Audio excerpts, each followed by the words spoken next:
जय गुरु जी। शुक्राना गुरु जी, आज के दिन के लिए, इस सूरज के लिए, मिली सांसों के लिए, सब संगतों को, सुनने वालों को शुभकामनाएं। आज के विचारों में एक छोटी सी प्रार्थना है गुरु जी से। गुरु जी से प्रार्थना करें कि हमारे विचार स्वार्थ मूलक न हो।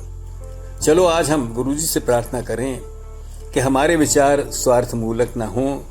स्वार्थ मूलक विचारों से मात्र अपने को देखते हैं, हम फायदा सोचते हैं, वो सेवा नहीं होती है। स्वार्थ मूलक विचारों से मात्र हम अपने को देखते हैं, फायदा ही सोचते हैं, सेवा नहीं होती है। जब तक निस्वार्थ भाव न हो तब तक तो कर्तव्यों की आहुति भी नहीं होती। यानी कर्तव्य कर रहे हैं तो भी आपको निस्वार्थ रहना है कि जब तक निस्वार्थ भाव ना हो तब तक तो कर्तव्यों की भी आहुति नहीं होती है। वही बात तो गीता में कृष्ण ने समझाई है कि कर्मण्यवाधिका रष्टे माँ फलेषु कदाचन, उसी को लेके चलना है, फलों का नहीं सोचना है। लेकिन अगर फल का सोचते हैं तो वो निस्वार्थ भाव नहीं है। स्वार्थ मूलक विचार हमें संकुचित कर देते हैं, प्रकृति के विपरीत होते हैं। प्रकृति का चलन है निस्वार्थ भाव से सेवा।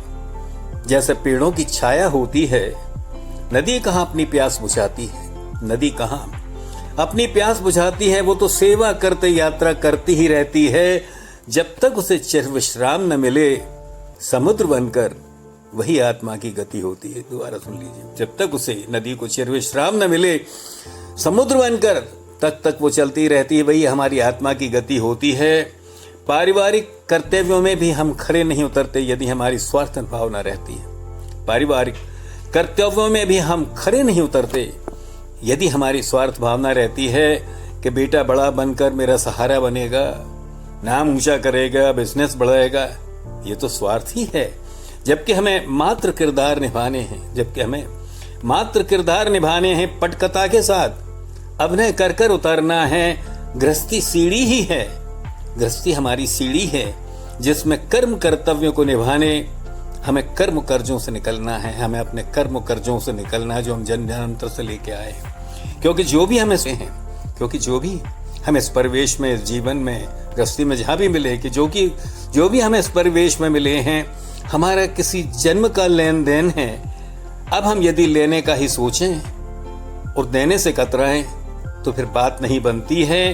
क्योंकि फिर तो चक्रवर्ती कर्मों का ब्याज चढ़ता ही रहता है, कंपाउंड इंटरेस्ट। फिर तो चक्रवर्ती कर्मों का ब्याज चढ़ता ही रहता है, निर्वृत्ति नहीं होती है। जबकि निर्वृत्ति ही हमारे जीवन का लक्ष्य है। जो निभा गया निस्वार्थ, वही उसकी मुक्ति होती है। जबकि निवृत्ति हमारे जीवन का लक्ष्य है।